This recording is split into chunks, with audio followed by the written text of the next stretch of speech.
This is the weekly Health Law News Nugget from Southern Health Lawyers. I'm Rich Sanders.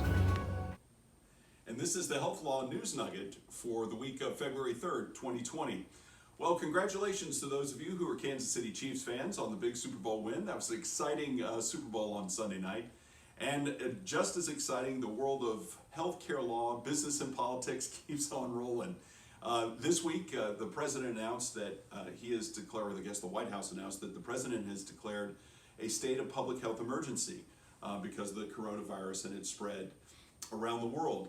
The Secretary of Health and Human Services, at the same time that this declaration of public health emergency was announced by the White House, the Secretary of Health and Human Services said that the risk of getting coronavirus is low in the United States and that the Department of Health and Human Services intends to keep it that way by introducing measures around the nation to help contain the spread of the virus, starting with restrictions on travel for U.S. citizens who have been abroad in the last 2 weeks. In particular, folks who've been in the Hubei province of China will be put in quarantine for 14 days upon return to the United States.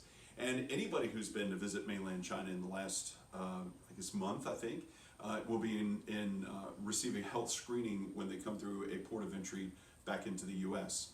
Meantime, the question, of course, on many folks' mind who are traveling from China or have loved ones or business colleagues who are doing the same is, where are they going to go during quarantine? The Secretary of Health and Human Services, in conjunction with the Department of Defense, has negotiated terms with 4 different Air Force bases in various parts of the western United States, where folks who are put under quarantine as a result of their travel to mainland China will reside during this 14-day period. If you're in a hospital or other healthcare provider in Texas or California, you may get a chance to encounter these folks if they have developed any symptoms of coronavirus as a result, since the game plan is to monitor them under state of quarantine and, if necessary, admit them to a nearby hospital. Based on my reading of it, the 4 Air Force bases are all reserve and unlikely to have an Air Force hospital on base, so they may be coming to a hospital near you. My sense of it is, from talking with our clients and reading the trade literature, is that many hospitals are already starting to put their protocols into effect to try and plan for what happens if they start developing cases in their communities.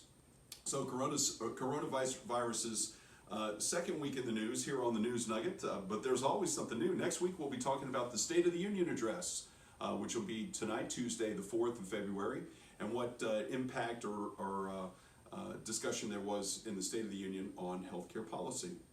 Until then, thank you for tuning in. We appreciate it. I'm Rich Sanders with Southern Health Lawyers, and have a great week.